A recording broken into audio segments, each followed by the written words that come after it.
चुनाव बॉन्ड्स योजना पर सुप्रीम कोर्ट ने सरकार को बड़ा झटका दिया है। देश की सर्वोच्च अदालत ने इलेक्टोरल बॉन्ड स्कीम को असंवैधानिक करार देते हुए रद्द कर दिया है।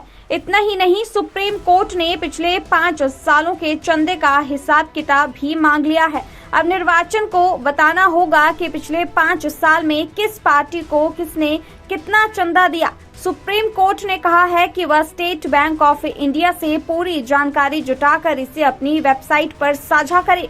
शीर्ष अदालत के इस फैसले को उद्योग जगत के लिए भी बड़ा झटका माना जा रहा है। सुप्रीम कोर्ट ने अपने फैसले में कहा कि इलेक्टोरल बॉन्ड स्कीम में गोपनीय का प्रावधान संविधान के अनुच्छेद 19(1) के तहत सूचना का अधिकार कानून का उल्लंघन करता है।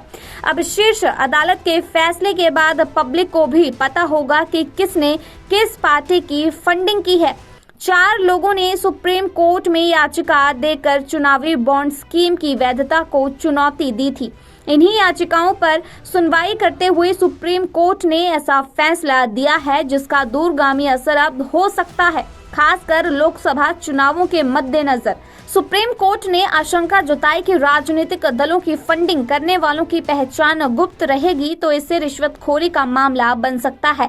पीठ में शामिल जज जस्टिस गवई ने कहा कि पिछले दरवाजे से रिश्वत को कानूनी जामा पहनाने की अनुमति नहीं दी जा सकती है। उन्होंने कहा कि स्कीम को सत्ताधारी दल को फंडिंग के बदले में अनुचित लाभ लेने का जरिया बनने की अनुमति नहीं दी जा सकती है। उन्होंने मतदाताओं के अधिकार की बात की है।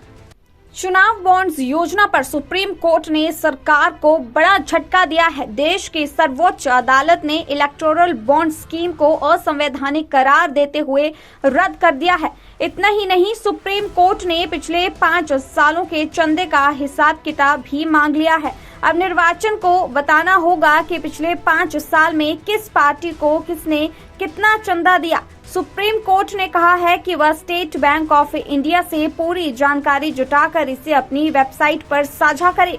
शीर्ष अदालत के इस फैसले को उद्योग जगत के लिए भी बड़ा झटका माना जा रहा है। सुप्रीम कोर्ट ने अपने फैसले में कहा कि इलेक्टोरल बॉन्ड स्कीम में गोपनीय का प्रावधान संविधान के अनुच्छेद 19(1) के तहत सूचना का अधिकार कानून का उल्लंघन करता है।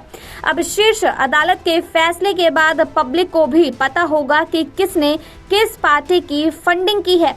4 लोगों ने सुप्रीम कोर्ट में याचिका देकर चुनावी बॉन्ड स्कीम की वैधता को चुनौती दी थी।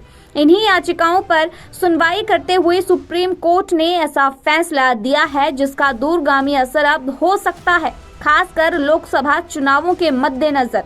सुप्रीम कोर्ट ने आशंका जताई कि राजनीतिक दलों की फंडिंग करने वालों की पहचान गुप्त रहेगी तो इससे रिश्वतखोरी का मामला बन सकता है। पीठ में शामिल जज जस्टिस गवई ने कहा कि पिछले दरवाजे से रिश्वत को कानूनी जामा पहनाने की अनुमति नहीं दी जा सकती है। उन्होंने कहा कि स्कीम को सत्ताधारी दल को फंडिंग के बदले में अनुचित लाभ लेने का जरिया बनने की अनुमति नहीं दी जा सकती है। उन्होंने मतदाताओं के अधिकार की बात की है।